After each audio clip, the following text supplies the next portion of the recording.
made this. This is a MG production.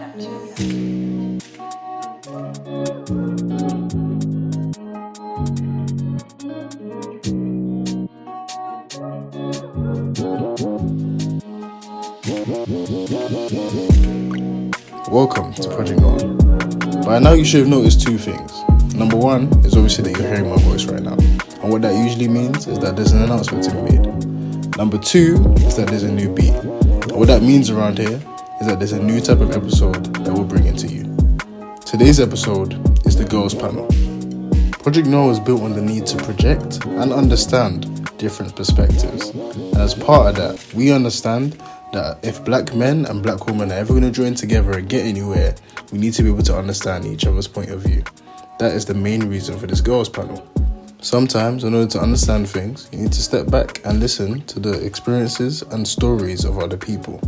Today, the Project Noir crew has taken a step back and allowed a selection of women to tell their stories and experiences on the topic of insecurities and anxiety. Thank you for listening.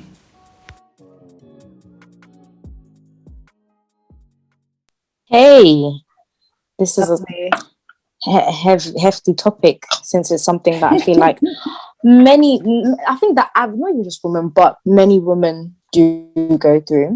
And the first question we're going to ask is, where do your insecurities come from? Because, you know, they all stem from something and they all start somewhere. I know for some people, it can be due to things they experienced in their childhood, things that they may experience in present day when they're online, offline. Who wants to start? Did I overtake anyone? No, I don't think I did. I would say comparison can play a big part in insecurities, because I feel like it's easy to say don't compare yourself to anyone else, but I feel like we all do it. Like, do you know what I mean? Or I speak for myself. Like, I feel like I probably subconsciously do it. Like, I feel like a lot of people do, and I think especially in this age of, it sounds so stereotypical, like so cliche, but especially in this age of social media, like I feel like we can be constantly comparing ourselves to other people.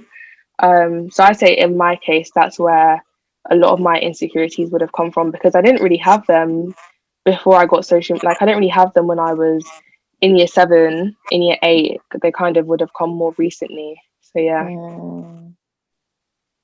Mine's different though, because Carry on. yeah, mine's different because I got my first set of insecurities in year 7. Because it was so stupid though, because like I must have been just mind my business, because up until then, like, I didn't care what I looked like or like anything that was on me.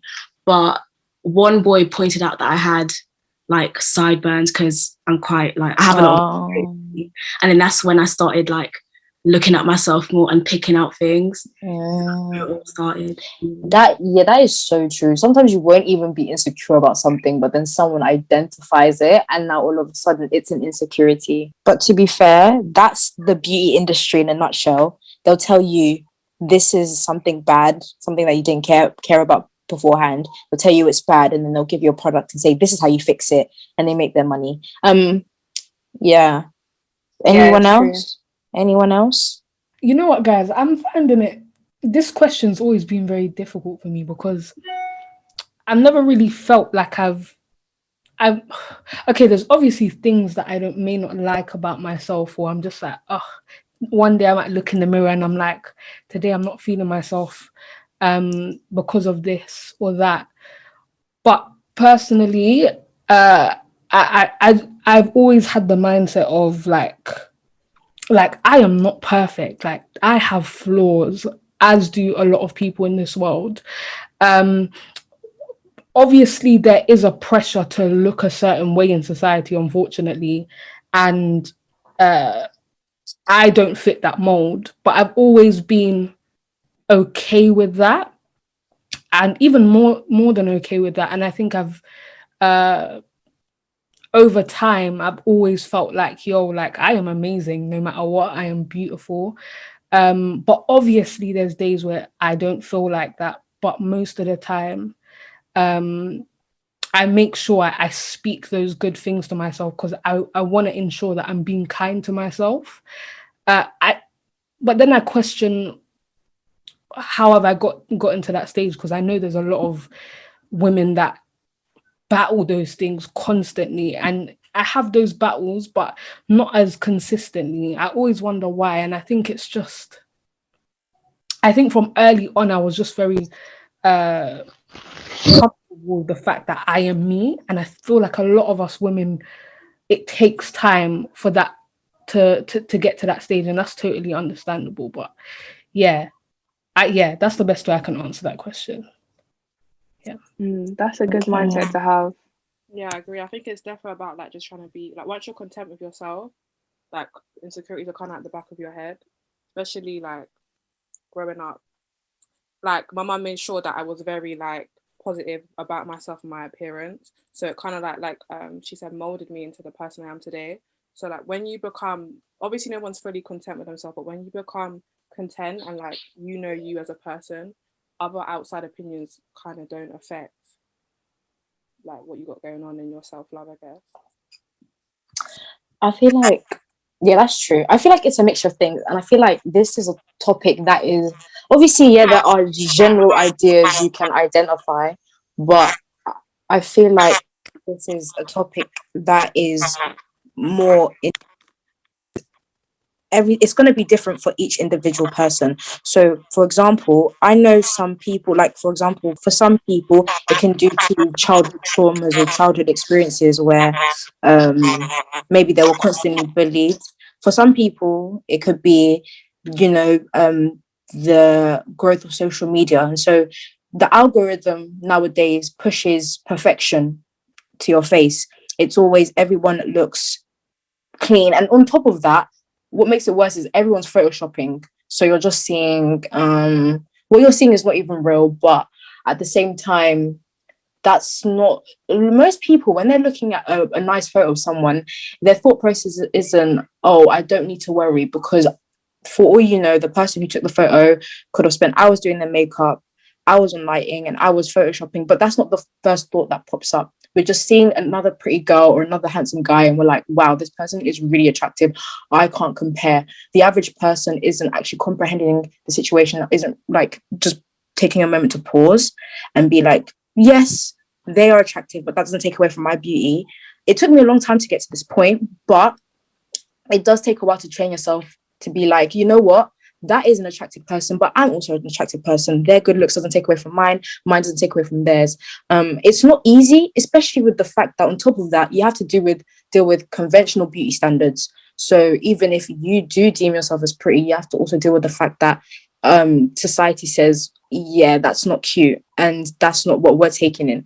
Like, we're living in a world where it's Eurocentric beauty is the standard of beauty, and with us, like, as non-white women, black women, it's like it's already like, okay, we're insecure about these things, and then on top of that, we're already like, there's kind of already a cap for us, because it's like we don't even fit a certain we don't tick certain boxes already. Then you have to deal with other stuff, and it's overwhelming sometimes. Word. That's very true. Definitely. Like, I just feel like it's the beauty standards. Like you said, the second you feel as though you don't fit into the conventional beauty standard, like, that can play a huge part. And I just think, yeah, it's all about accepting that beauty, there is not one like form of beauty. Like, I thought, isn't there like this stupid thing, like the most beautiful woman in the world? Like, I'm sure there's some kind of like thing where people, like, someone's voted, like, what, like, it doesn't make sense, because beauty isn't that beauty pad, yeah, all of this stuff. Like, how can you vote for someone who's most beautiful? Because there is not one certain like standard of beauty. It just doesn't make sense. So I feel like things like that really. I was about to say, a lot of insecurities do stem from the fact that we are going by Western standards, because like you were saying, like, there's this whole like the one beautiful face. Well, that's only because of what the West says. And what makes it even worse is the West dominates the media. And so because the West dominates the media, it's what everyone else assumes. Because if you actually go to other parts of the world, their perception of beauty is very different, actually. I know for a fact, East Asia, what the West thinks is a beautiful face, East Asia would disagree with you. But because the West dominates in the media, we end up taking in what they say and what they deem as beautiful. And there was another point I was going to make. Oh yeah, I was going to say that. That's why I don't believe in the statement that eye is in the beauty of the beholder, because a lot of the time we don't even realize it, but subconsciously some of the things we deem as attractive is not because of, oh, we just feel like it, or like that's just what we think is attractive. It's because of what we've been fed. We've been told this is nice, this is beautiful, this is attractive. And that's why I don't really like the whole concept of preferences when it comes to dating, but that's another topic. But a lot of the time what we do see as beautiful, it's not even necessarily always something that's just natural. It is things that we've been fed, part of it. It's true. Oh, sorry, I don't want to interrupt. I was going to say, I completely agree with you. And I was going to say, back to social media, I definitely feel like my insecurity stemmed from like me attaching so much of my worth to likes and comments and validation from others. Because I think when you do that, it can be really, really harmful. And I was thinking about it the other day. I was thinking about how like so many of us don't realize like how much we attach to likes and how much we attach to comments and how much, you know, for example, you could like achieve something and be really proud of it, but then you go and post about it and it gets only 30 likes and you're discouraged. But it doesn't take away from your achievement. It's still a good achievement, but it's like because we've told ourselves that likes mean so much, we think it's not as good. So I feel like my insecurity stemmed from that. So I'm trying to kind of distance myself from that. But yeah, that's it. That is really true. Sorry, I think I overtook someone, but yeah, that's really true. Validation, like kind of seeking validation from others, can play a big part. Yeah. Does anyone else's insecurities aside? I feel like we've been talking about social media and beauty standards a lot, but what about like stuff like our educational achievement and like our intelligence and like how much value that has on society? Like, does anyone feel like sometimes they feel like they're not good enough and they have to be at a certain level just because of like who we are as Black women? All the time.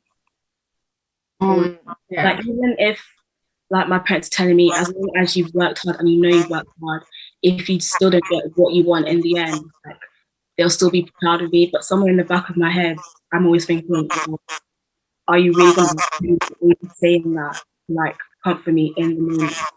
Yeah, do you know what? For me, I feel like it's also due to the fact that I'm from an African background, and so the standard is kind of getting good grades. And so, especially coming from a family where like not a lot of people have gone to university and whatnot, there is that pressure. So sometimes I feel like I'm not enough because I'm not achieving as much as I feel like would make the family proud, and which is bad because you should be doing school for you and stuff, but there is that level of insecurity, especially when like they start comparing you to relatives, and now it's like, okay, I already don't feel great about how I'm doing in my academics, and now I'm being compared to this cousin who got great grades, and it's like, but you're not taking into account our personal situations, etc. So there's definitely that sense of insecurity as well, especially coming from like a traditional African background where they want you to be like a lawyer, or a doctor, those type of things, especially with me because I'm more of a creative person. So then I'm also insecure with the fact that, you know, I'm from a family of people who are great academics, but I have different talents that are not really what they deem as useful. Yeah, that's true. And kind of linking into that, kind of like, I feel like, because this kind of links back to social media as well, but kind of like productivity and excellence and kind of this push, especially at our age. You know, we're still young at the end of the day, and that's not to say we shouldn't have high expectations, but I feel like you're kind of having people hammering into you, like, if you're not grinding 24/7, if you don't have a side hustle, like, deep it, going to university, for example, or just doing A levels, I think some of us here are doing, or doing an apprenticeship in itself is a huge achievement, like, and you should be so proud of yourself. But now it's been made to seem as though if you're not also doing a side hustle, or if you're not doing three things at once, you're kind of failing, or you're not doing as well as other people. And I feel like that can kind of cause people to feel insecure and feel like, oh, I'm not doing enough, like I need to do more. I need to be more productive. And I feel like that can really cause a lot of insecurity among certain people at our age, especially. I completely agree with Corinne. I've always hated this whole thing about like you've got to grind, you've got to do this and that to like show. It's like almost like that will match up and show what you're really worth. And when I have a business, so when I started that a couple years ago, that was something that I kept seeing when I was like 15. That was something that a lot of people were posting. Yeah, I'm grinding this, that. And it's like there was so much pressure to just keep going.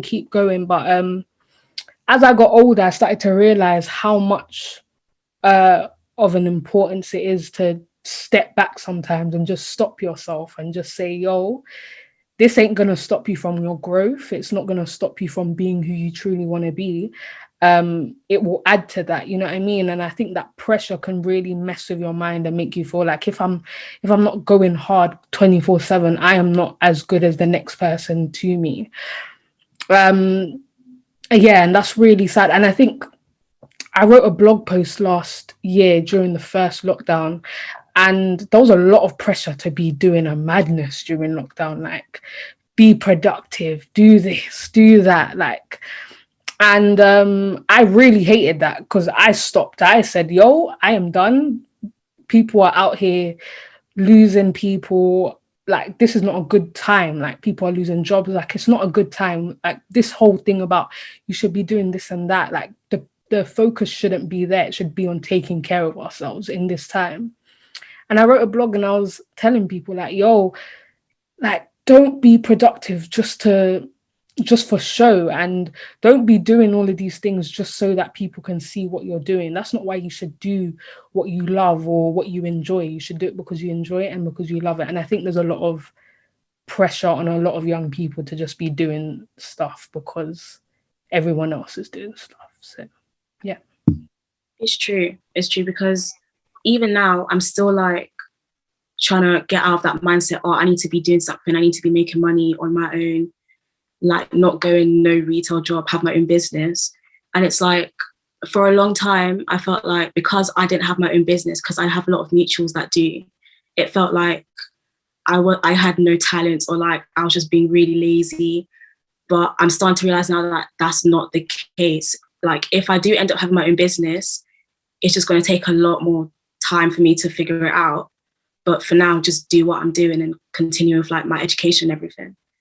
But yeah, I think a lot of things are about timing, and because of social media and the pressure, honestly, I think it's fake pressure, because people will post up like, yeah, if you're not grinding 24, you're not doing it right. But them same people, you don't even know what they're doing behind closed doors, and they kind of make out like they're doing the most, but you don't really know somebody's life. It's just kind of the persona they present.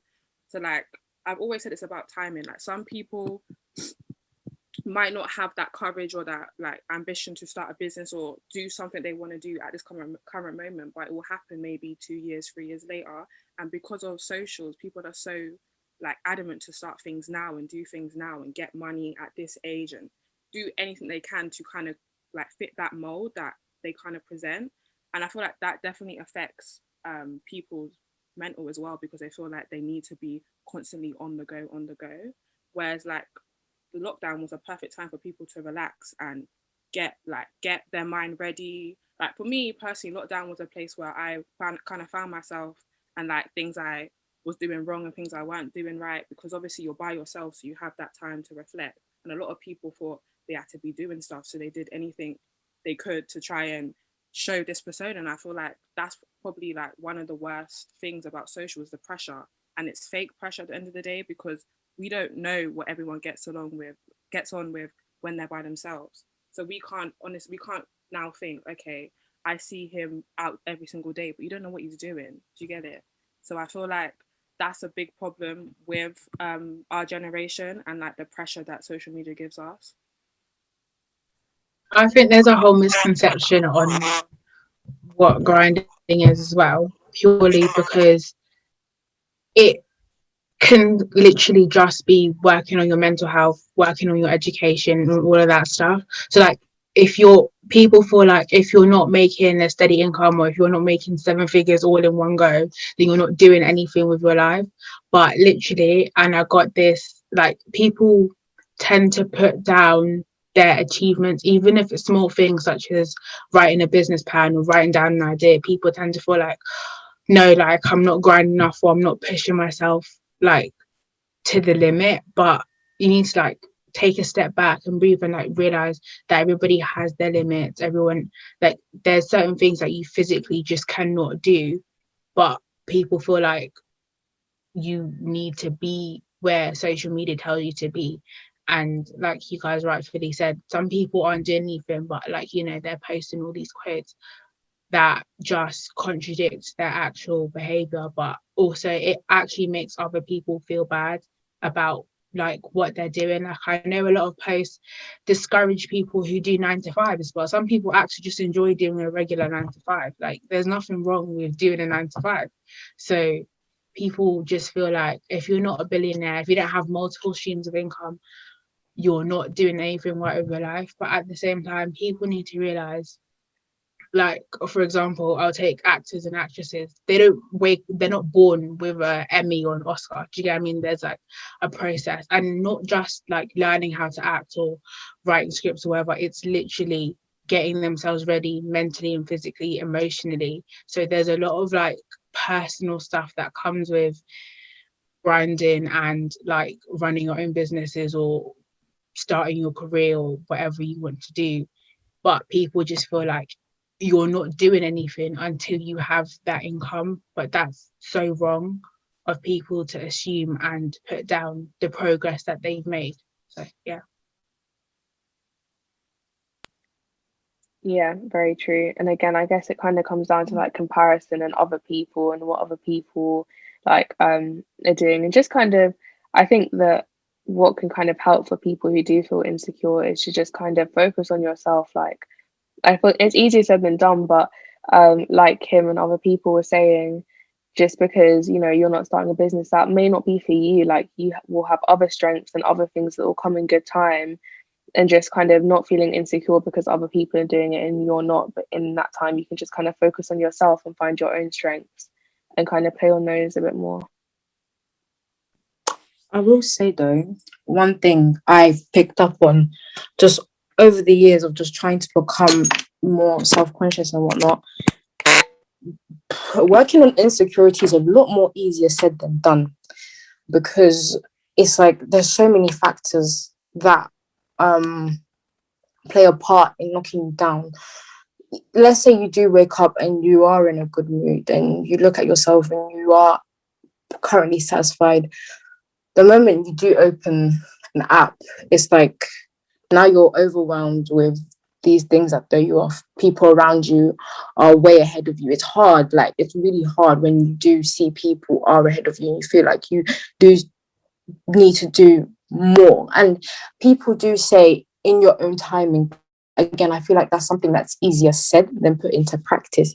Because, you know, like the mind, I feel like is the most powerful thing in the body, and the mind can influence how like you perceive everything around you. If you tell yourself you're worthless, even if you're not worthless, like you could be the most talented person and the most gorgeous person, if your brain is telling you you're worthless and you're not that cute, you're gonna somehow believe it. The mind works in crazy ways, and with social media then feeding you these ideas, it doesn't help at all. And then secondly, I did touch on the beauty industry just for a bit, but I've just come to realize how much the beauty industry pushes and thrives on insecurities.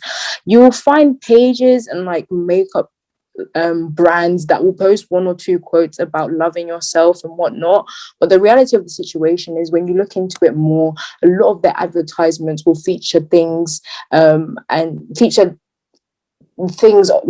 them saying things that are considered so they're considered things that aren't desirable, that you may think are minor. For example, before, like 5-10 years ago, maybe when I was in primary school, freckles were not a desirable thing. Like they then, so what makeup companies would do is they'd deliberately push this idea that, okay, already they see that already people don't find freckles desirable, so they'll use it as an opportunity to push products that offer full coverage foundation. Okay, then what the beauty industry does is they and they see like, okay, a product kind of dying out in popularity, they will flip their ideas, and they'll tell you freckles are cute again. Now they're selling products that make you look like you have freckles. I feel like with the beauty industry always changing their mind as to what is attractive and what isn't. And then also the media, like 10 years ago, as far as I was concerned, everyone wanted to be as skinny as Paris Hilton.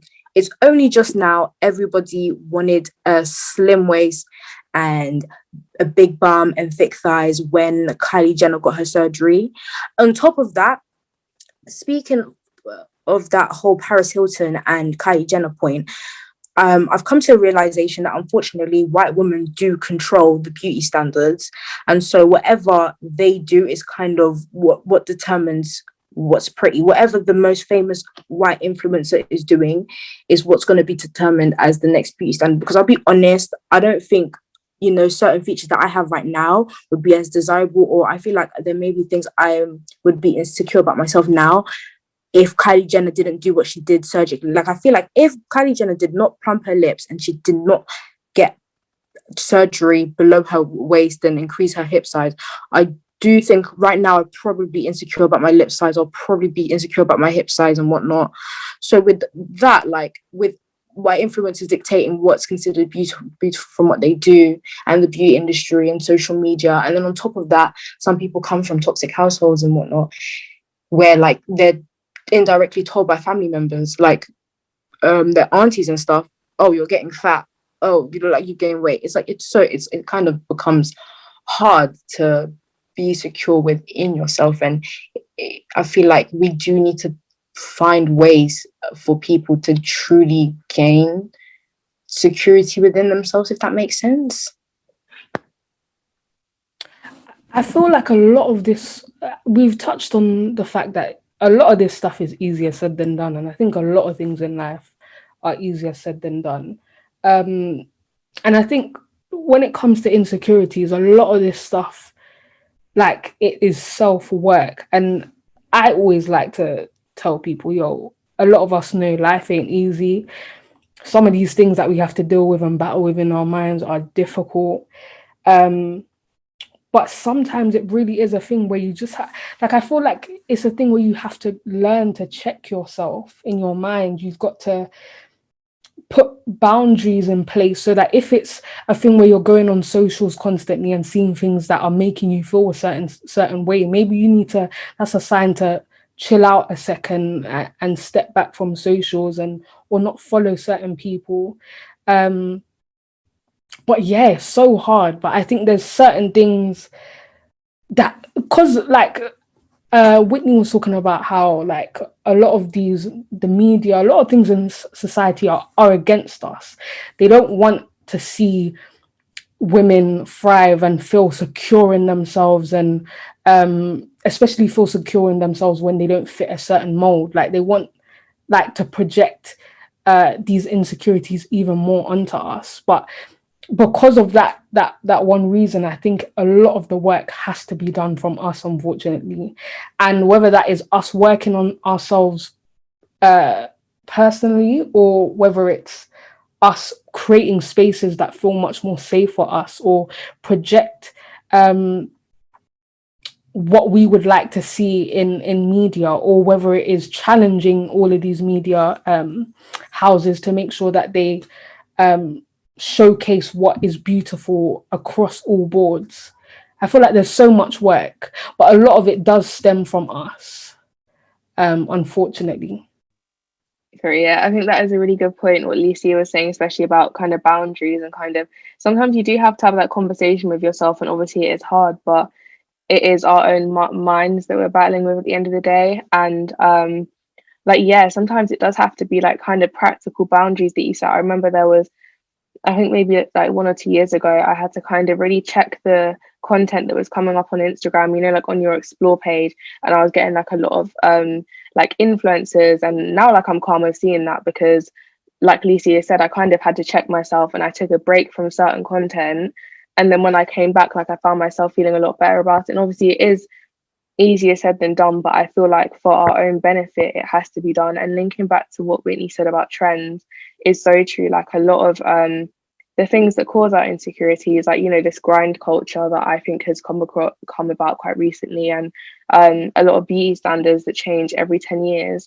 And I think kind of just telling yourself that at the end of the day, you are like the only permanent thing in your life. You know what I mean? Like these trends are going to come and go, social media is going to come and go, but at the end of the day, like you've just got to love yourself. Like you can't be changing yourself every 10 years to follow everyone. And I think the sooner you kind of like, I don't know, just kind of accept yourself and accept that a trend is a trend, it will be a lot easier.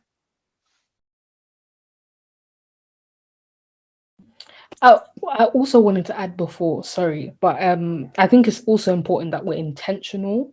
And I was on a walk today and I was listening to something and it was talking about how important being intentional is in everything we do. And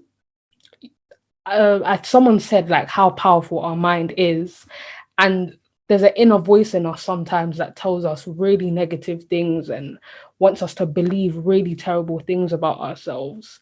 But sometimes it's about, as I said before, check yourself and realize that's not who I have to be. I don't have to allow this power to have control over me. Sometimes it's about realizing that you're powerful enough to fight those things in your head and just really love yourself and feel comfortable about the things that maybe you once were not comfortable with. Yeah, because literally, when it comes to the media, it's like we grow up watching like TV shows and movies that don't necessarily depict like who we are.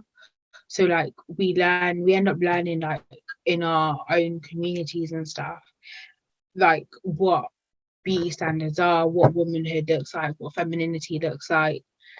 And like it's very difficult to kind of break it down, because obviously like the media system is very pervasive and they provide a steady stream of images that define womanhood as connected with the way we dress and the way we appear and like the shapes of our bodies and like our hair.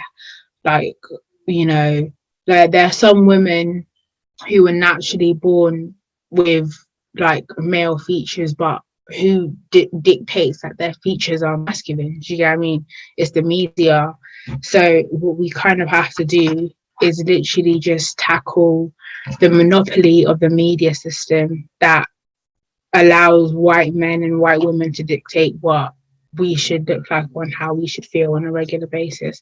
And like Corinne said, that we have to take some time back, check ourselves and be like, you know what? No, I don't have to look like that. I don't have to be like that. I just have to be who I am, and I have to accept that.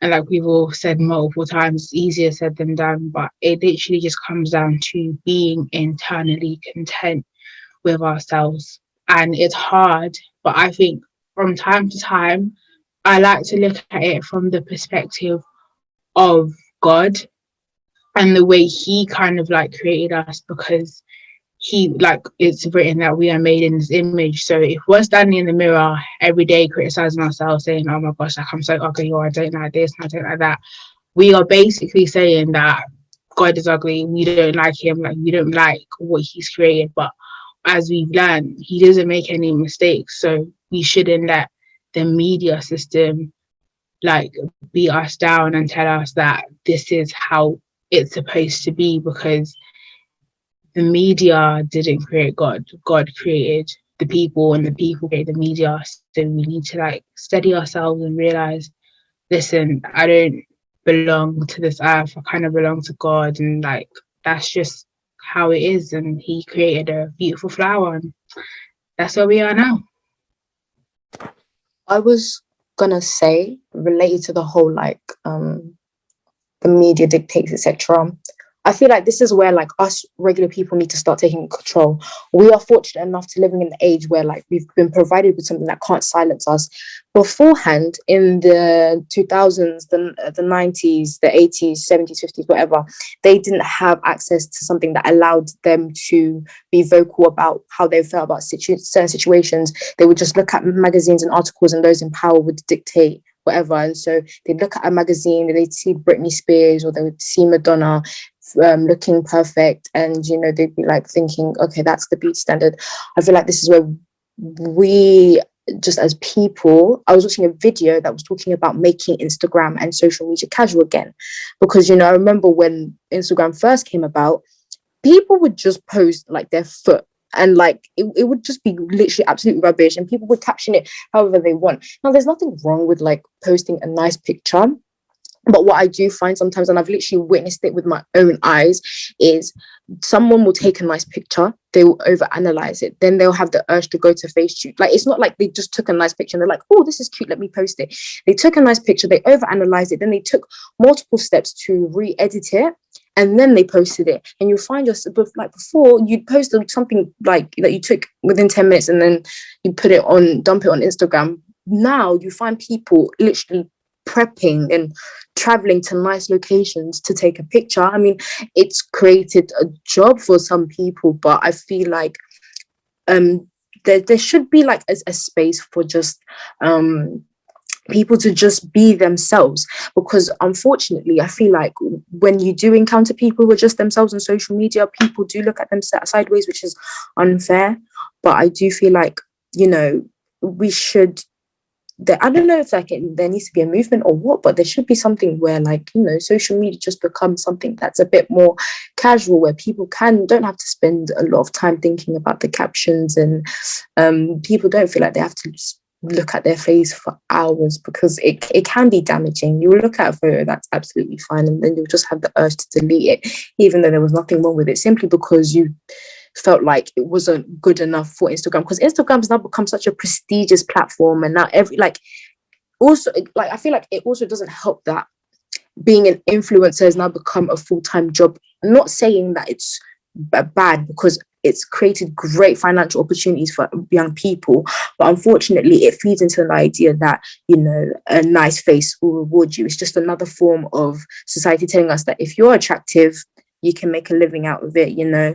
Like, first it was the music industry, and then the model industry, then this, and now you've got social media pushing the same thing. Not saying that your talents can't get you somewhere, they can, but it's also further showing that, you know, if you have a nice face, you know, you can make an income out of it. And it can become a bit frustrating, because you will be secure within yourself, but you can develop a little bit of envy knowing that people are making careers out of just having a nice face, and then it pushes people to get surgical procedures, because not only do you just get better treatment from like society, it puts money in your pocket.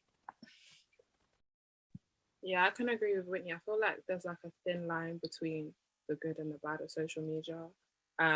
I can put my hands up. I used to like really feel pressure about posting on Instagram, and like, this is what I need to look like, and like used to kind of feel like, wow, why haven't I blown? Am I not pretty enough? Why has this girl got 100k for just posting her face? And I feel like you can kind of get caught into that, and I feel like there's a lot of girls in our generation that is their main goal, to be successful on Instagram. And I can understand it can make you money, but at the same time you can get very trapped and like very quickly into social media and posting 24/7. Some people call it a hobby, but like when you make your whole life Instagram and it's not reality and it's not real, it's kind of like, what are you doing it for?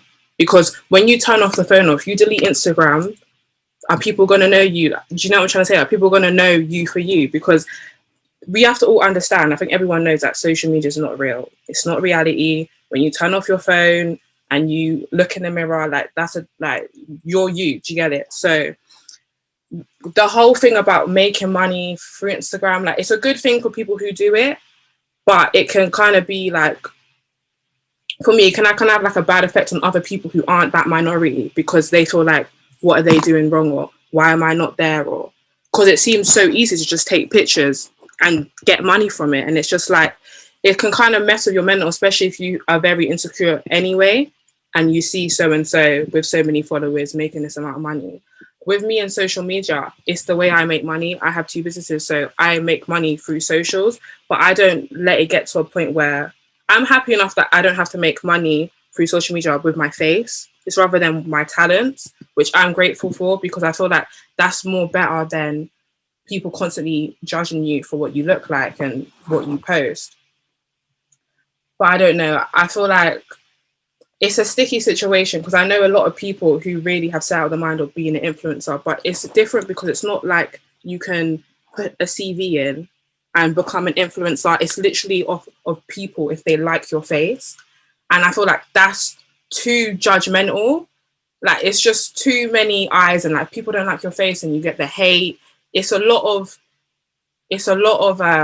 pressure. I feel like it's a lot of pressure, and I feel like it's not really good for us when we're growing up, like 17, 18, 19, like you're growing up and there's just pressure of people comment on your face, comment on your looks. If you didn't take a picture that they like, then there's a problem.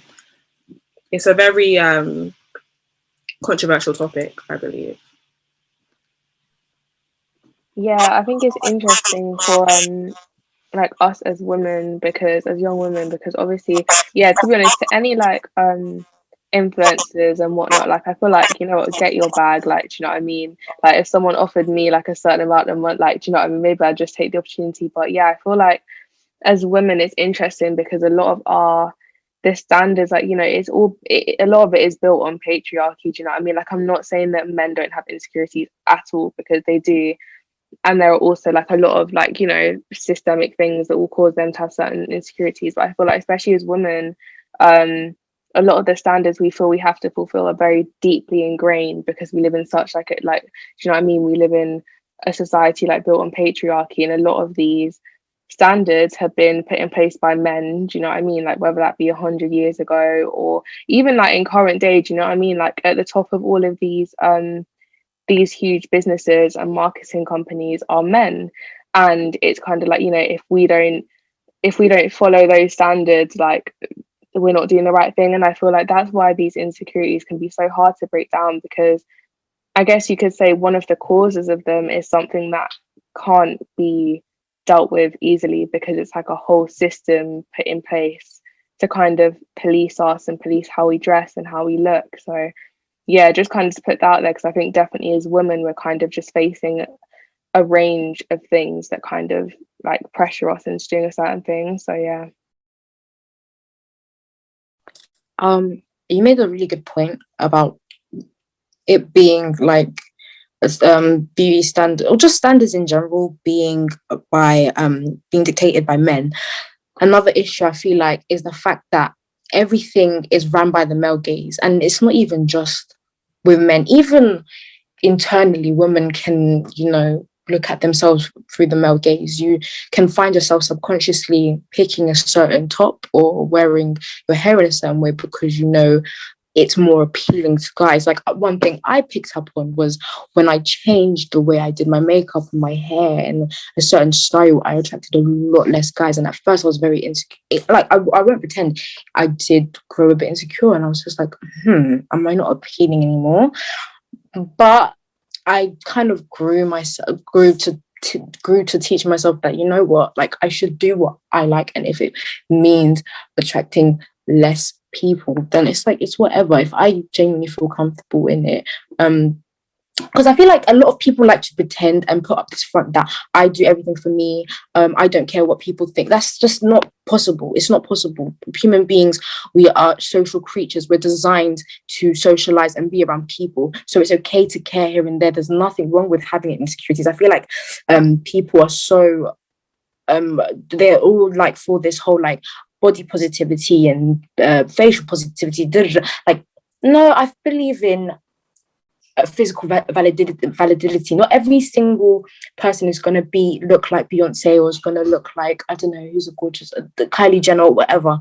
Not everyone is going to look perfect, but everybody's appearance is valid, and it shouldn't lessen their worth or anything. And so, you know, I feel like everyone wants to talk about how, you know, combat combating this insecurity and that insecurity. I feel like it's okay to not like everything about you. Like there's things about me I know is not perfect, but that's what makes me human. Like I feel like we just need to normalize just looking like a human being. Like we're just fed so much photoshopped and edited pictures, and so many people have gotten plastic procedures. There's people who have gotten plastic procedures and we don't even know because it was just done so well. So I just want normal faces to just be more common, because when you go outside in the street, most people look regular. It's just when you turn on your phone and people sometimes forget like what's in here is not reality. The moment you step outside, it's different. Everything is just regular. People look regular, and I wish, we could just make normal faces regular. But I do feel like I do have a theory, not a theory, but I do believe we are the guinea pig generation of social media. And I feel like it's not going to take until our generation is probably gone before there are ways people have figured out how to consume social media in a healthy manner, because we are the first ever to ever have this, like this, to have this much reach to the rest of the world. We are the first generation to have this. And so I feel like we are still, even though it's been like what I think it came out, I don't know, the digital stuff came out, I don't know, I'd say like social media became like a thing in like the 2010s. So we've only had this for like 10-15 years, and so we're still trying to work around on how to consume it in a healthy manner. So it's going to take a long time before social media doesn't become something that's like our life, But yeah, I feel like it's okay to have some insecurities. It's okay to care. Like that's normal. It makes you human. It's okay to feel a bit down when you feel like you're not your best. That's normal. But it's just about how much of it are you gonna let it consume you and affect how productive you are throughout the rest of your life. If that makes sense. I feel like we really need to fix this for the next generation, for the younger generation, just purely because there's like a lot of stuff that we have to deal with, and then we don't want to like give them the extra baggage that we have to deal with, plus the stuff that they're going to grow up with, and then the way that technology and stuff is going to evolve. And like, I don't know about you guys, but I remember being in primary school, and like I know a lot of my friends have felt this way as well, like being in primary school and then just like wishing that you were white and stuff like that, just because that was kind of like the beauty standard. Like you had to be white, blonde hair, blue eyes, or anything that was like considered pretty. So I feel like we need to like work on that and uplift our younger Black girls in the next generation. Yeah, because they're the ones who are going to be doing Project Noir when we're gone. So yeah, I think 100%. I think the whole like social media thing, it has played a big part in like comparing yourself to other people.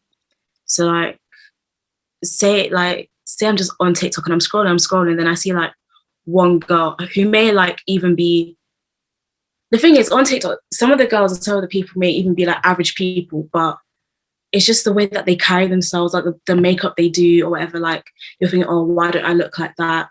Especially the Black girls that are said to have like Eurocentric features, so like features that aren't deemed Black features. So it's like you look at them and then you look at yourself and you're like, oh, why don't I look like that? I must be ugly or everything like that. So I think that as Kim was saying, we need to like kind of get things ready for the next generation after us, because we don't want them to start feeling the same way. I feel like, oh, they have to be a certain size or look a certain way just for people to acknowledge them.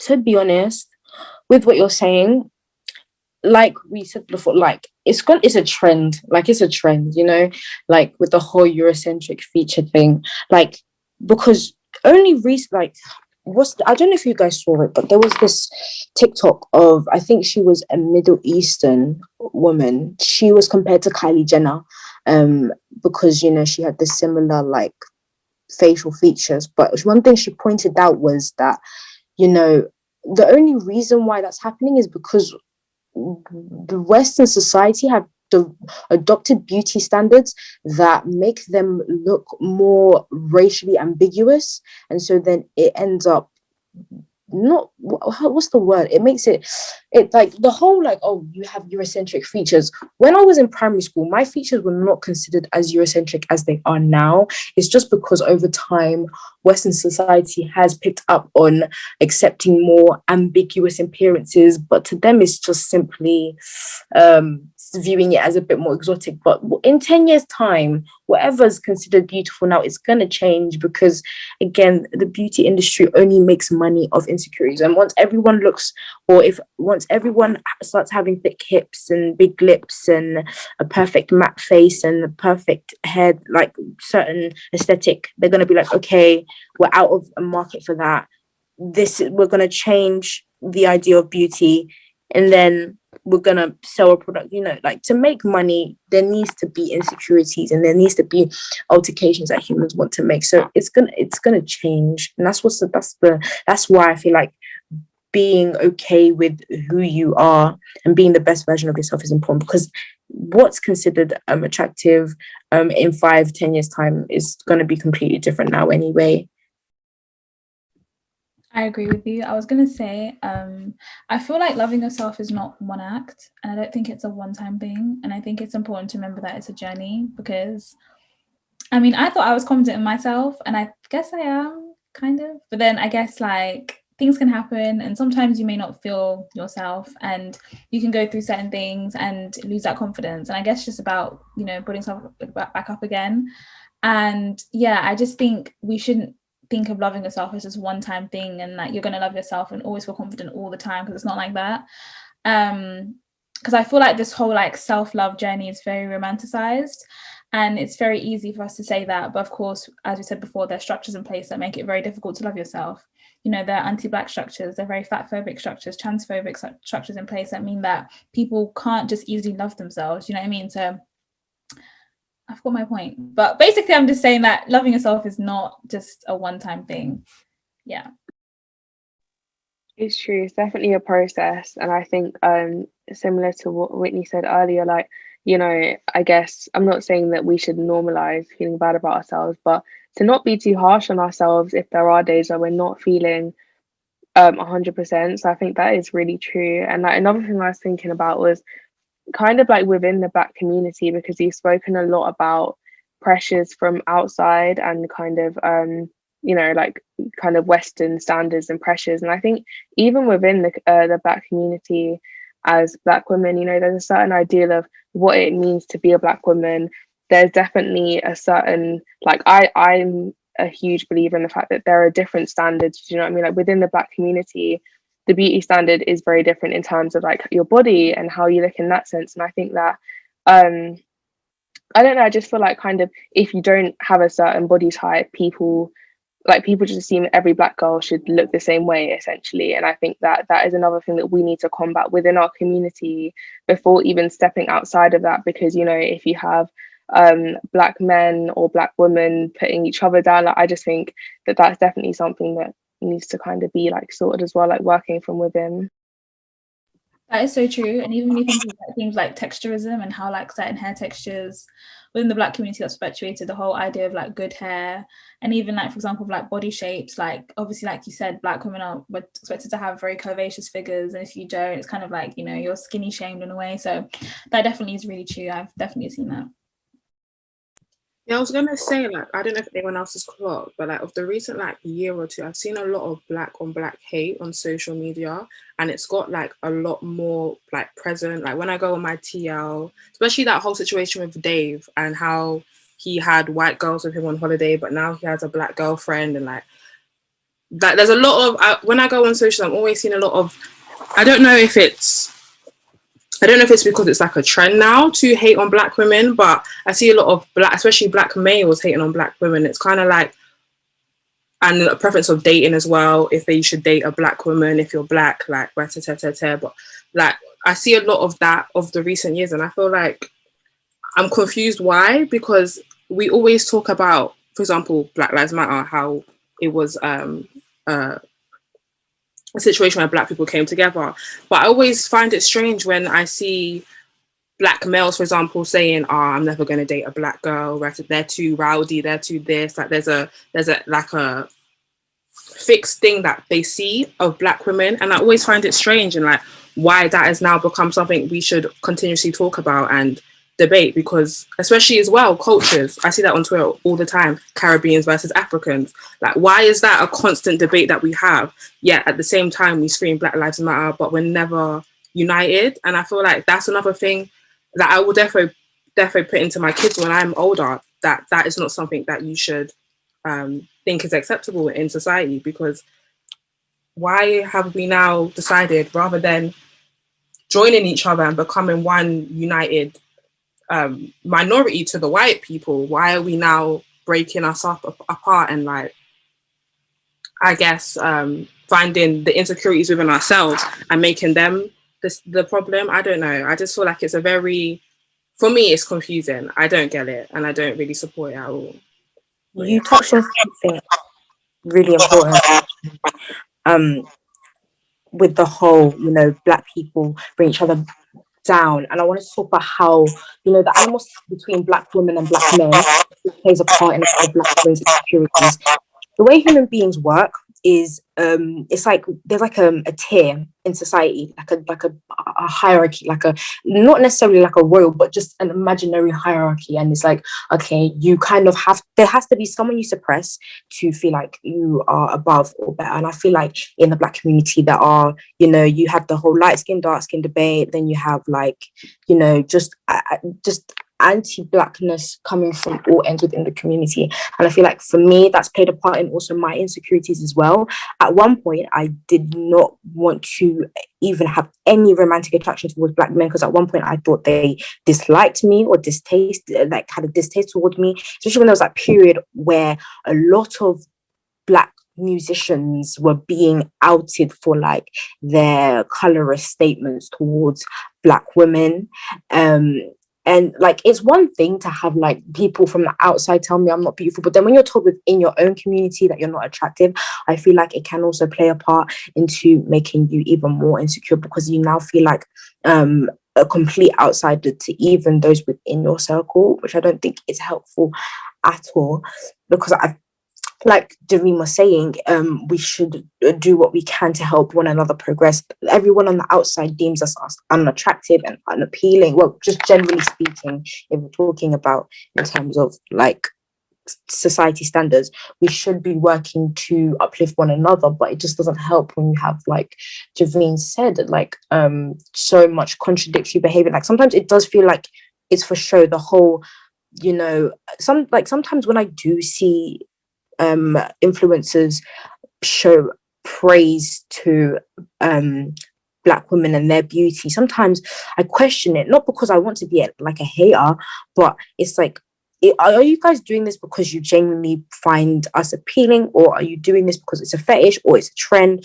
Like I don't want Black women to be a trend right now, because it's great seeing like the push for it's great seeing the push for Black women and people acknowledging that we are also appealing in our own right. But what I don't want for it is to be a trend, like how Black Lives Matter was a trend and it's kind of just been swept under the rug by a lot of people. Same with like our beauty. I don't want it to be swept under the rug. I don't want to then 5-10 years later to be insecure about myself again because I'm no longer deemed as beautiful. That's what I don't want. And I feel like Jolene touched on an important point. Like we need to stop pushing so much anti-Blackness amongst us. Even like when back in the day when there was those dumb YouTube videos like light-skinned girls or dark-skinned girls. Like what was that? Like it was just pushing more insecurities about people's complexion, and it's just like we already have to deal with enough on the outside. Now you're creating issues on the inside, and it's a whole mess. And you expect people to be secure within ourselves. And what even frustrates me even more is sometimes when we as Black women express these insecurities, we're also turned around with backhanded comments like, well, what about what I go through as a Black man? I'm not trying to invalidate what you go through. I know you go through racial prejudice as well, but like, I just want to bring up my issues. I feel like society, like I was watching videos about like the adultification of Black women, and Black women are always just kind of expected to put up with it all. Like that whole, I'm sick of that whole like strong Black woman narrative.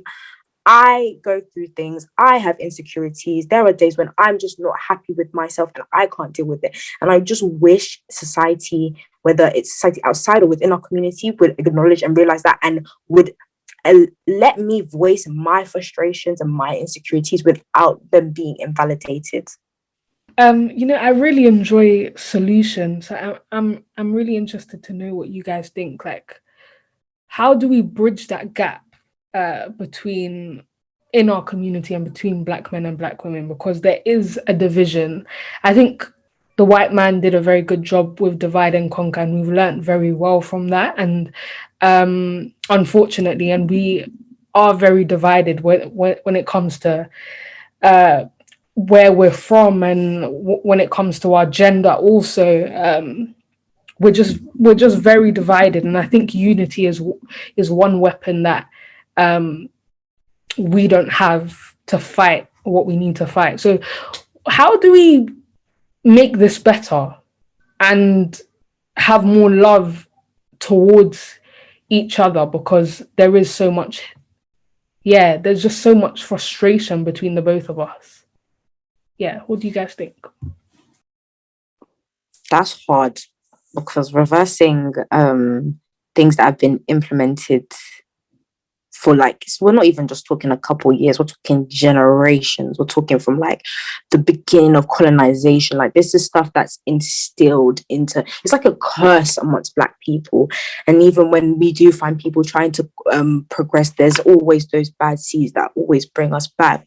But I feel like we do need to have more open, like, it's hard, it's hard, but we need to continuously have conversations amongst one another about the insecurities we face in obviously a civil manner. Because if we don't, like, the mistake we'll be making, I feel like the mistake the Black community makes is both ends do a lot to express their frustration, but I feel like there's not enough of trying to understand where the other one is coming from. I feel like sometimes when you see conversations, especially like on Twitter, you see one side giving valid reasons as to why they're frustrated with one side, but there's no one trying to understand one another. It's kind of just everyone spewing their frustration, which, it's understandable why one is upset with the other, but we're not going to get anywhere if we're having conversations with each other like that, and then one side is trying to invalidate why they are feeling this type of way about this sort of thing. It's hard because we're dealing with centuries of being told by another community that you are worthless, so it's gonna be easier said than done. Yeah, I think that's true. And I think it's hard because it's like, obviously, I guess like a solution would be to have open like discussions and conversations. But, I've seen it on Twitter, like when there is a conversation, people may be shut down about it or mocked for talking about it and kind of like invalidating people's experiences. So I think it's definitely hard. And I feel like one thing is kind of, I guess, choosing which conversations and in what manner, like which ones you engage with, in a sense. So I feel like sometimes it can become like a kind of back and forth type thing where, like, people are cussing each other, like, oh, if a Black man says something about women and then a lady says something about all Black men. I just feel like the manner in which you kind of combat and have these conversations is very important. And I feel like it's interesting because, for example, like and I'm not to say that these problems don't exist in real life, because they do you know what I mean? They do 100%. But for example, with like the diaspora wars, like in real life, like Caribbean and African people get along so well, but on social media, people and I feel like that's another thing. Like with black men and Black women, I'm not saying that like there isn't that tension in real life, because there is, and there are some horrible people. But all in all, I guess it's about remembering that aside from social media, like, there are people, like, we do kind of get along. I don't know, because I'm not trying to obviously invalidate anyone's experiences, but I just kind of think sometimes being careful with the conversations you engage with and trying not to let social media completely cloud your view of people, because that could kind of be counterproductive. Do you know what I mean? So yeah. I definitely think with these conversations though, I don't know, because I feel like with social media it's quite hard to have these conversations, because it's like with things like Clubhouse, for example. I don't really use Clubhouse, but from what I've seen, it doesn't really seem like the conversations are very productive, because it just kind of seems like people are just trying to get their points across and aren't really necessarily having the discussion or kind of like the listening to understand rather than just to respond. So I feel like it also depends on where you're going to have these conversations. But I think another big thing would also be to just read and like look up the work of people who are explaining these things. Like, for example, with colorism, like I think putting it on dark-skinned women, for example, to explain what colorism is, especially to educate you, I think a lot of the time it's about just doing your research and actually being intentional about what you want to understand and actually reading up on the work, because they're Black women and Black men and Black people who are doing the work and who are putting out blog posts, articles, videos on YouTube, podcast episodes with this stuff. Like, it's not a matter of expecting people to always like educate you on these things. I've heard that a lot of people would say, you know what, educate me, but it's just like the stuff is out there. Yeah, and I think also just being mindful of how we are approaching these conversations, because I like I said, I don't really know if Twitter and Clubhouse are the best places to have them, but they can still be had, but I just think offline will be better. So yeah. Yeah, I was about to say, like, when you said like offline would be better, I was about to like bring that up. I feel like social media has ruined the way we communicate. Yes, it's allowed us to reach out to more people, but you know, when you're behind a screen, there is that level of consciousness, I feel like, that goes out the window, because one, you know, you're not, the person's not in front of your face, so you know you can say whatever you want and you're not gonna not even they're going to hurt you. You're not going to see the pain in their eyes when you tell them something hurtful. You're not going to see how they feel. So it becomes a lot more easier for you to say a lot of reckless things. So I do agree when you say like it should be important that we have these conversations in real life. And I also feel like I'm not trying to be rude. I understand social media is like an open platform for anyone, but I do feel like we some human beings, I feel like we sometimes give our attention to the wrong things. And I feel like sometimes we give too much attention and too much time to those who are not educated enough and just do not have or are knowledgeable on certain things, and we allow ourselves to listen to people who I don't feel like qualified to even speak on certain things, if that makes sense. Like, for example, colorism. Sometimes I'll go into a clubhouse, or there'll be like back when people were using Yubo or Yubo Live, or I'll watch a YouTube video and someone is trying to talk about colorism, and they're trying to debunk certain things. And it's like, it's clear that you're not mentally equipped to talk about these things. And I do feel like we should start not monitoring, but when someone who's clearly not qualified to talk about a certain issue, if we want to see progression, we need to be like, hey, I don't think you're really equipped to talk about this. I feel like people in different panels or whatnot, the people who are acting as the voices should be people who actually know what they're talking about, if that makes sense. Yeah, I think that's a good point. I think definitely the manner that these conversations are held is like a big thing. Because yeah, like a lot of the time they can just get out of hand and end up being very counterproductive.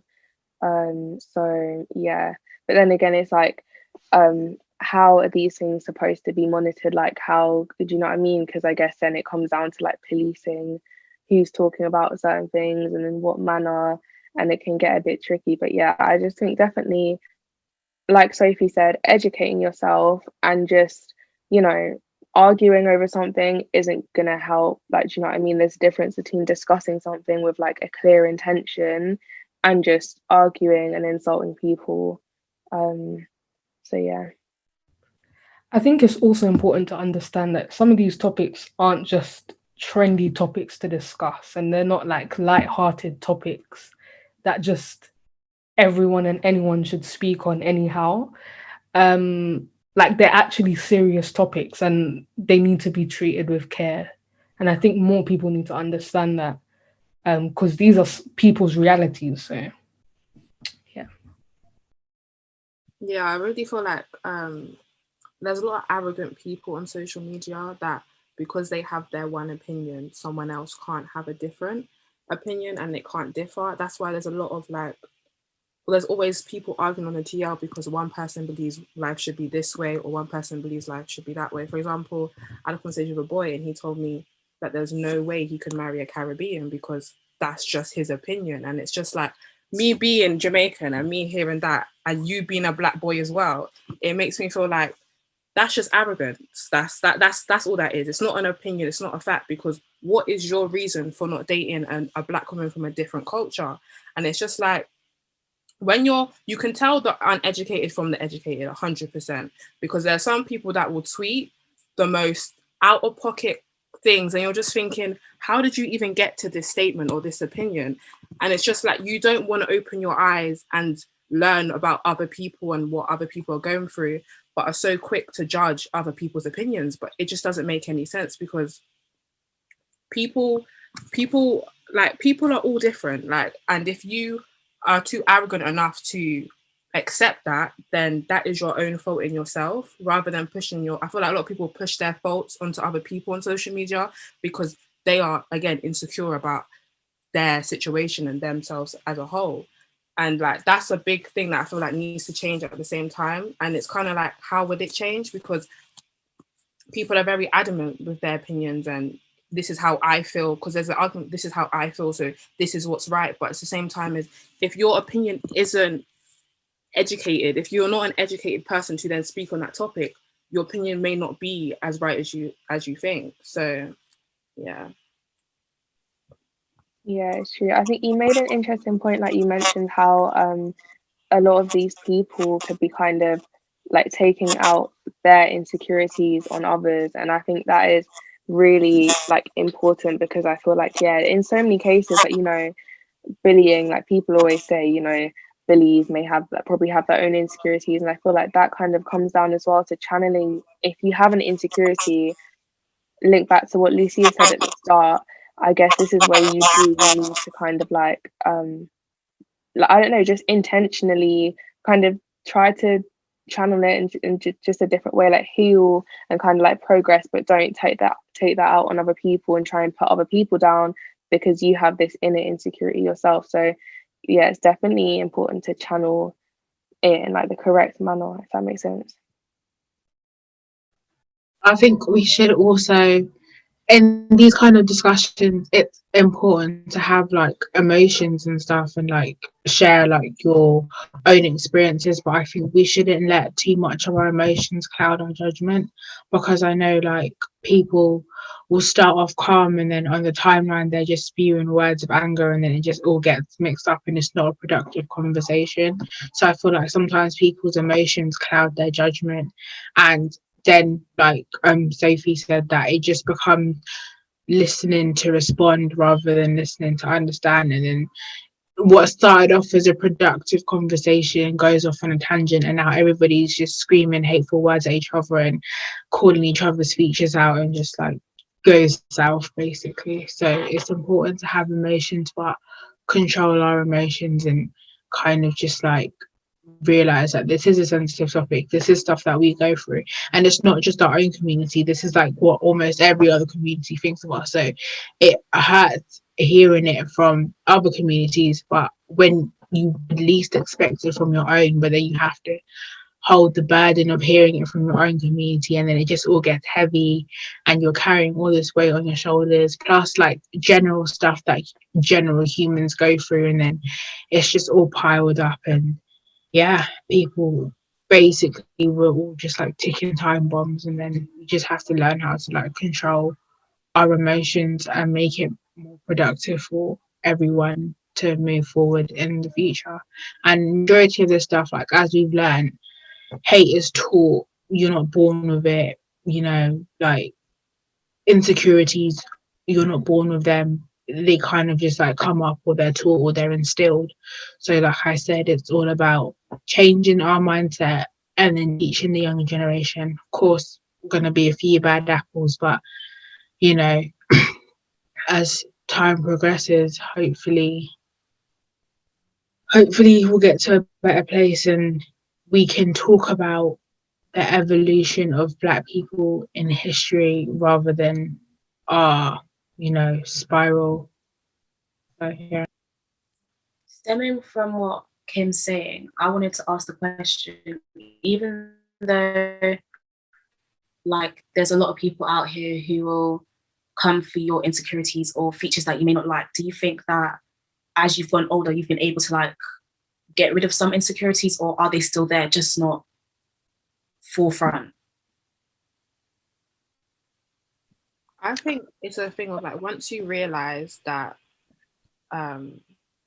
you're made you're made like spiritually and beautifully, like you're made for yourself. I feel like once you're content with who you are inside and out, them insecurities slowly start to fade. Like, I'll be real, I have insecurities, but growing up, I used to think, my lips were too big, because when I was in primary school, that's what everyone used to tell me, like I had big lips, and then as I grew up, I now love my lips. I think it's one of my favorite features on my face.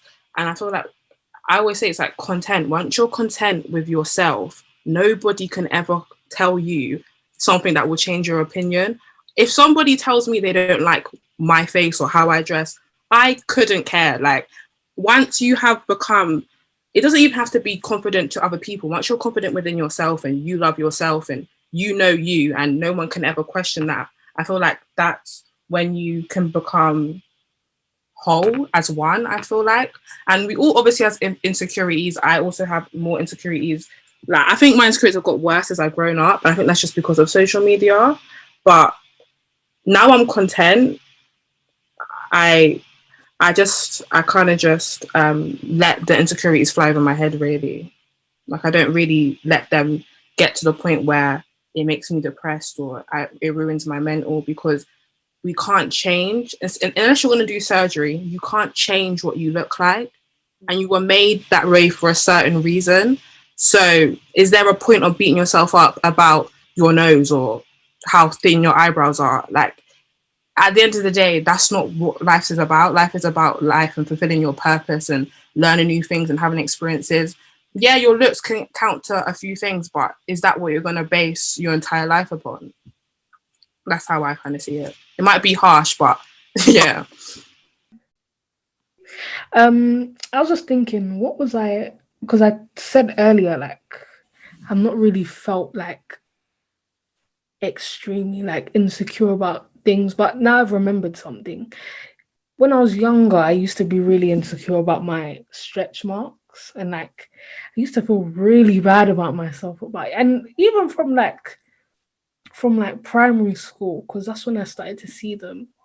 And yeah, it just didn't make me feel good. But we've talked a lot about how damaging social media can be, and definitely that is the case. But I did realize that as I got older and I came on social media a lot more, and I used to see some of the positivity that people would say about stretch marks, like they were tiger stripes and all of them things there. Like I really love my stretch marks now. Like, it's one of my favorite things about myself. So yeah, that's one thing for me. Yeah, that's. Oh, sorry. No, I you was can gonna go. It's fine.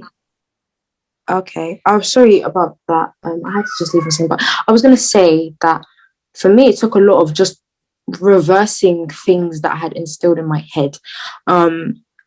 Because beforehand, I did have a short period where I was excessively obsessive with my looks. I was excessively obsessive with social media. I was even not even just my own face, the way my Instagram feed looked, how frequently I was posting, and how amazing the content looked. But it took a couple of realizations. I feel like these are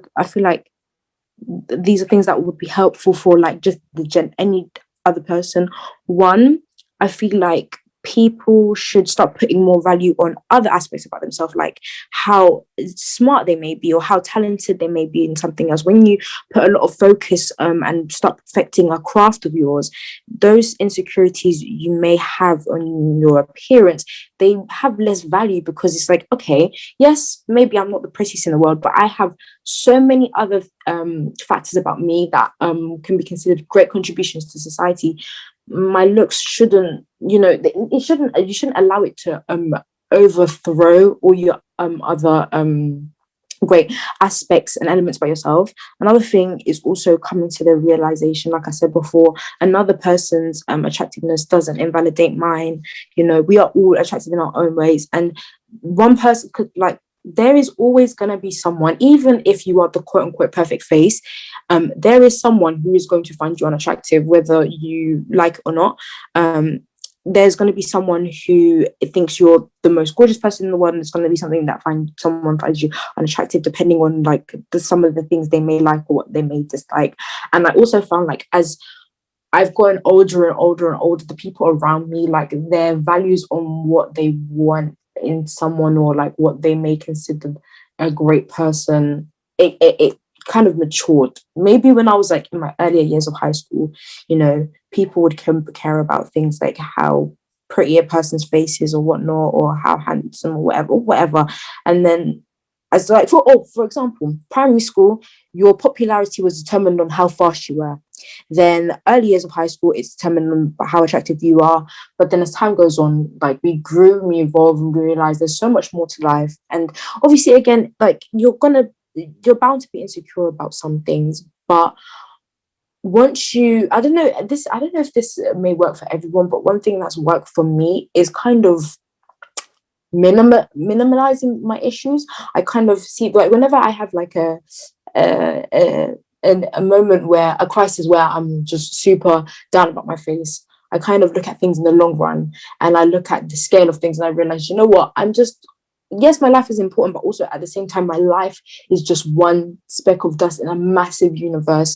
You know, going outside with my hair not looking great one day, it's not gonna matter. Like, yes, maybe for now, maybe some people may prod and poke at it and may say, this is not cute, or you look like a mess here.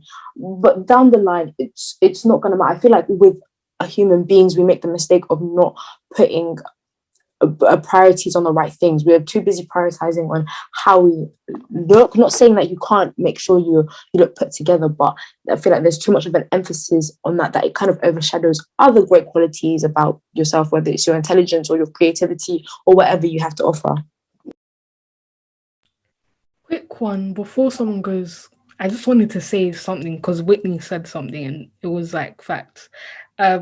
Like, it's so important to know that you are more than your appearance, and I think that's also something that has helped me. Now that you've said that, like, I know I'm a great person. Like, I know I have amazing qualities, and I think once you're completely comfortable with that and you start to learn yourself and see all these great qualities in yourself, that is what's going to make you you. Like, my face isn't all of me. There's more to me than that.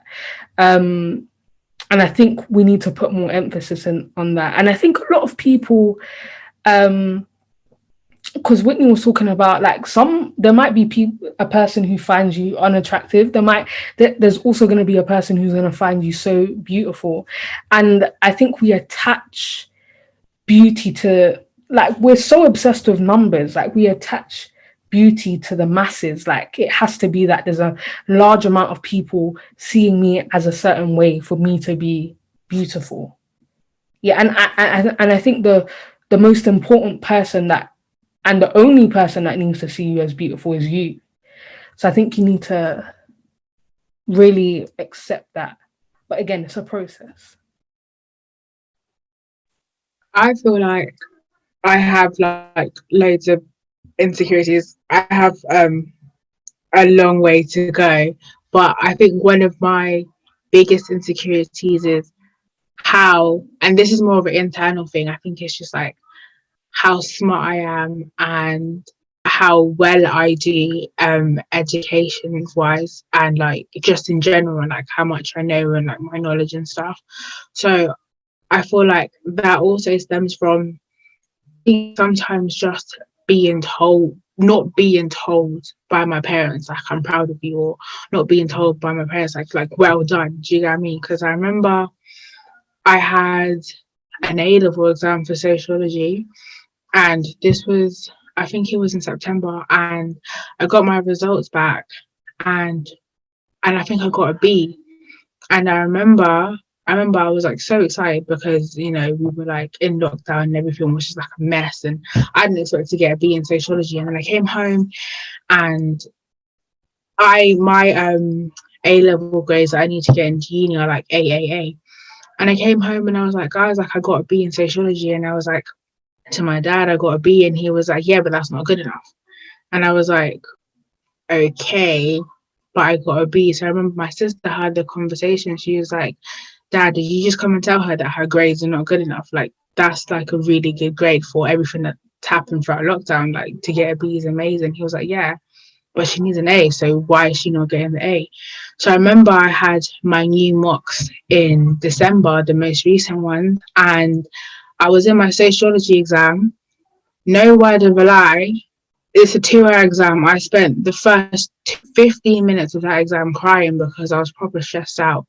And I was so stressed out because I was like, oh my gosh, like, what happens if you're going to fail? Like, you're not going to get the grade, you're not going to get A. And that's the constant things that were going through my mind in the middle of the exam, head down on the table, couldn't breathe properly. And I was just like having a panic attack about how, like, what if I don't get these grades? Like, what's going to happen? Do you know what I mean? Like, and then I ended up calming myself down in the exam, made sure I answered every question, even though I went completely blank, but I answered every question. I still got a B, but then I felt like when I got my B, I was mad at myself again because I was like, oh my gosh, you're so weak. Like, why did you break down? Like, you could have had me stars on, you had an A in that exam, and then you would have like secured at least like a good grade to your unis, because like, you know, they would be like, oh my gosh, like she's got 2 A's, and do you get what I mean?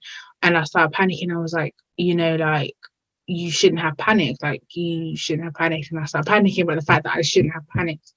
And then it's just kind of like something that I have to work on, about not being so insecure about like my abilities, especially education wise. And yeah, but things that I actually used to be insecure about were my eyes, because I have pretty big eyes, and people used to point that out, but I think they're now my favorite feature. So yeah.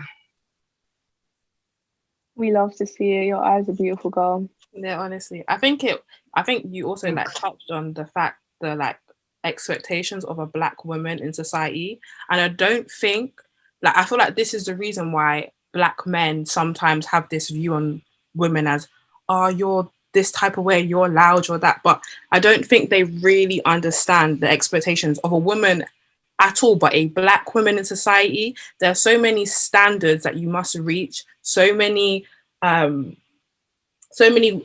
that they tell you, you need to look like this, you need to do that to get this type of job. Like, even through education, there's racism everywhere. We know this in the world. So as you go through your life as a Black woman, you're always tested by white men, white women, because they feel like you don't fit the mold that they've created.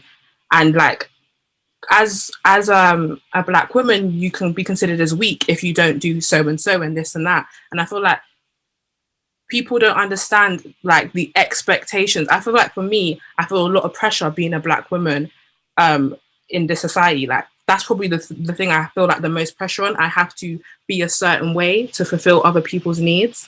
And it's sad as well, because I don't really feel like these expectations will go, because we've just been molded to think a certain way. And majority, if we're going to be real, majority of the people that view us are going to be white people, because they're the kind of people who are the leaders of the world we live in. So I feel like you said about your education, you have this pressure to constantly try and do well to fit other people's needs. Like, because you didn't get the B, because you didn't get the A, your dad said you need to get the A. And it's kind of like we are doing things for other people rather than ourselves. And I feel like that's probably one of the most irritating things about society for me, is that we always have to fulfill others rather than fulfilling ourselves, because that B could have fulfilled you and that could have made you feel satisfied. Whereas like education, you can't get into a certain university you want because you don't get an A. And I feel like that expectation there is probably the reason why some people like lack the motivation, because they're thinking, I can't reach that goal people want me to reach, so is there a point? So yeah. I feel like Black women, sorry, quickly, Black women are always catering to the rest of society's needs. Yeah. And we give them so much. We give them, we're basically the blueprint. We give them our creativity, we give them our time, our energy. And in return, all we get is words of hate and being stomped on continuously. And not even just by the outsiders in our community, but people within our own community. So yeah, it's a tough life we live. I was about to say, Black women are held to an unbearably unobtainable standard, and the fact that there are even Black women who are able to kind of reach that point is amazing. And that's why we feel like Black women should know that you're enough, because any society has already passed to a standard that's very hard to reach. You're expected to be deemed as beautiful, to have Eurocentric features that may not be as genetically common among us. You're more favored if you're lighter skin. On top of that, you're only respected if you speak in a way which is really biased towards people who may have been grown up in a more urban environment, which may affect the way they sound. On top of that, to be respected, you're expected to be extremely educated, not just educated, 5 times smarter than your contemporaries of another race. And then on top of that, you're expected to be able to be more classy. Otherwise, you're like the other Black girls. You're ratchet, you're this, you're that. Like, Black women were already put on, we're already expected to be above and beyond. So it's like, that's why I want Black women to just know, like, don't worry, you are doing enough. Society is already very unfair and hard on us. And I feel like building and breaking away from your insecurities is a step-by-step process. It's something that happens slowly. You work on small things. I feel like sometimes someone, like it was pointed out earlier on, where social media feels like you need to succeed in a rush because of grind culture. I feel like the same is just applicable to just everything when it pertains to your appearance and how you're doing financially and whatnot. I feel like sometimes I feel like people should just know, as long as if you're taking your time and you're just slowly just fixing small elements about yourself slowly, I feel like by the time you reach your goal, you'll probably be more fulfilled because, you took your time to, not necessarily like fix every insecurity, because that's just not possible. And I don't feel like you have to fix every insecurity, but you've taken your time to be content and accepting of things, and you even be able to fix some things. And yeah, like, anyway, like, that's like, as I was saying, like, with Black women, there are just really unfair expectations placed upon us for society to respect us. One example I will use is like the music industry. Look at what it took for Beyonce to be respected in comparison to her contemporaries like Taylor Swift and Selena Gomez. I'm not being like, this isn't to, belittle their success, but you can see just even something as simple as like the music, not simple, but just something like the music industry is a prime example where Black women were expected to go above and beyond anyway. So combating our insecurities already becomes harder. So that's why I just want Black women to know, like, you're doing enough, because it's already hard as it is. Yeah, it almost feels like Black women have been put on a pedestal that almost every other race can reach, but Black women. Yeah, because I was going to say that because I keep seeing this thing saying how, like, it's not that us as Black women are unprofessional or we're too loud or we're ugly, we're just Black. So, like, that's already a barrier against our, like, success.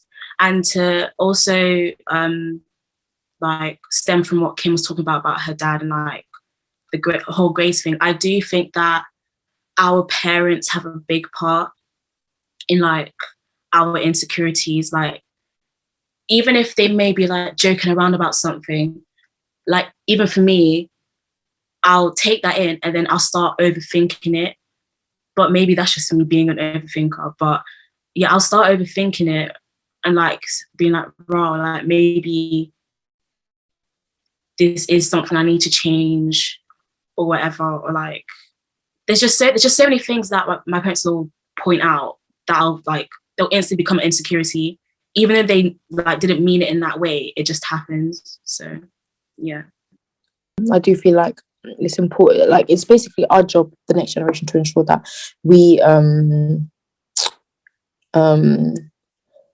instill ideas that ensure our children go outside knowing they are enough. I feel like sometimes our parents will be unintentionally negligent because, Black households, they're very focused on, academic things. They may neglect everything else, like they neglect your social life and mental health, blah blah blah. And so they forget to remember that, there's other insecurities will have. I feel like it's the job of the next generation, us, to make sure to be more mindful of those things so that our kids don't have as many insecurities as we are, because we've seen the progression. Like, I was watching a video that was talking about the development of beauty standards and whatnot, and there was a Black girl. She was talking about how, when her mum was a teenager, having an arse and big lips and looking and being tanned was very undesirable. And so she was talking about how now, like, that she feels very secure about those things because, she's now living in a generation where that's accepted, and her mum taught her, those things are okay. And I feel like that's the job of us as well, to instill certain things in the next generation so that they're not insecure about things we're insecure about now. Yeah, 100%. That is really important. I think we definitely do have a duty to kind of do that. So yeah. Do we feel like the representation of Black women in the music industry plays a part on some of our insecurities? 100%. Not just the beauty industry. I mean, not just the music industry, but the entertainment industry in general. The problem I have is that I do not feel like all Black women are accepted. There is a certain standard and there's a certain appearance they will only take in. I believe that the entertainment industry does nothing but hypersexualize Black women. And if you do not fit that box, it will not take you in. If you are not that slim, thick, like relatively light Black woman who likes to sexualize herself, again, not saying that, because there are Black women who do this voluntarily and who want to do this, like Meg Thee Stallion, which is fine.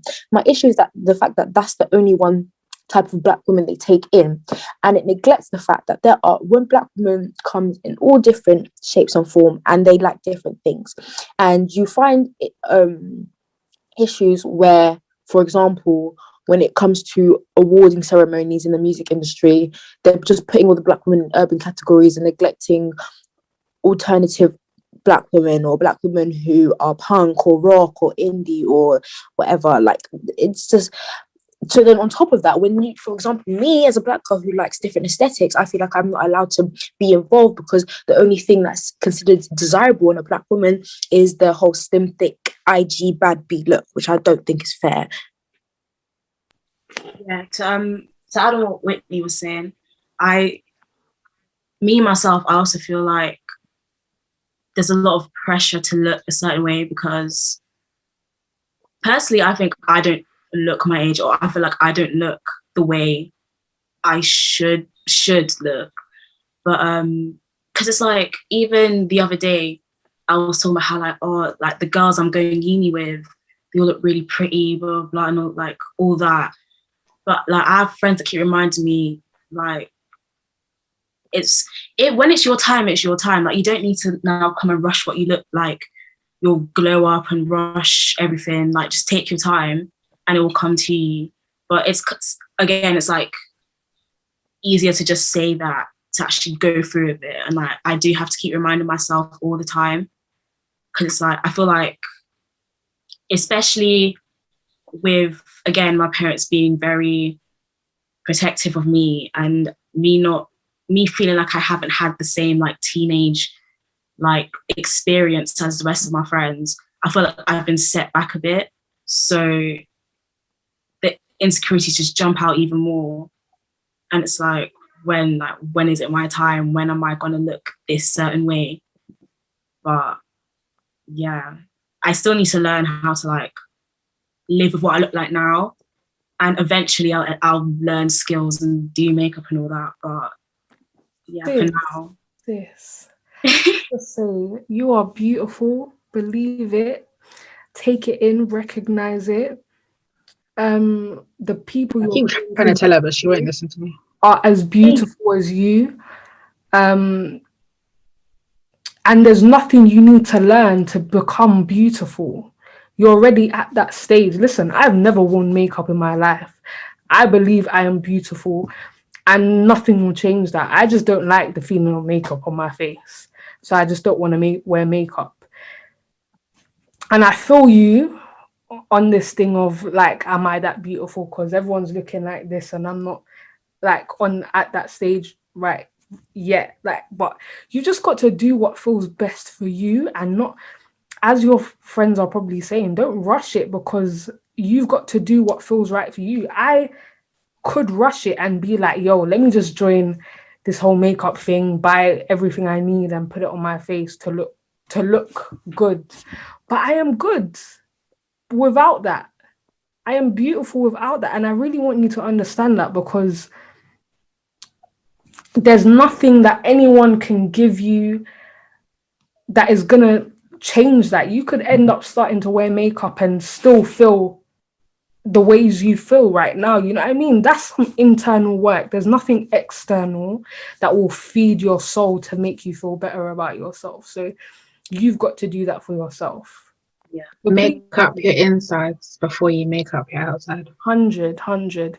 And as we've all said, it's not an easy journey. Nothing in this life is easy. But it just takes you saying to yourself in the mirror once a day, I am beautiful. Keep telling yourself. I've got bare post-it notes on this wall right here, like with positive affirmations that I say to myself that make me feel good. Do you know what I mean? And yes, sometimes I feel like shit at times, but then I'm reminded, yo, I was beautifully and wonderfully made. And everything about me is amazing. Forget about the outside stuff. What is inside and what you see in the mirror, that's beautiful. So yeah, please take that in, because you are.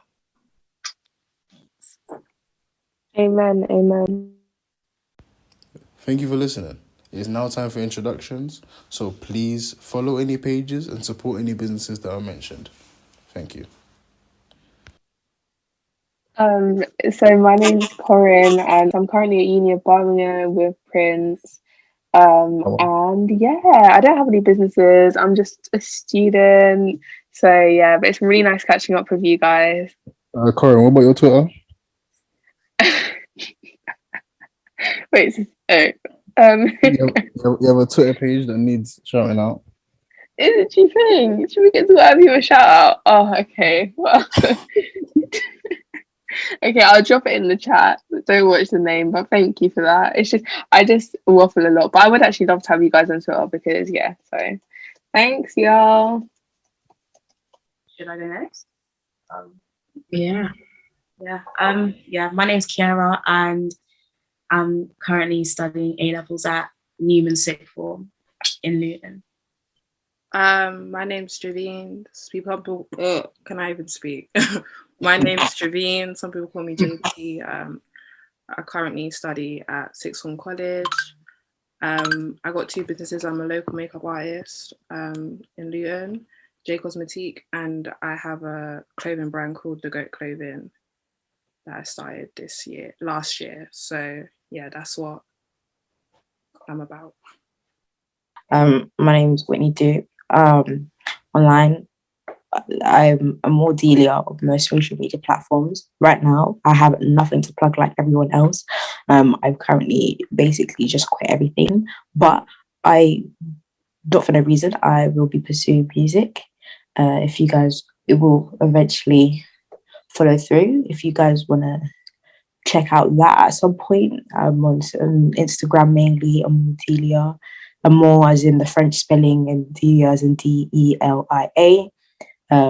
When I put out music, I want to put out a sound that's heavily 2000s influenced. That's about it. Yeah.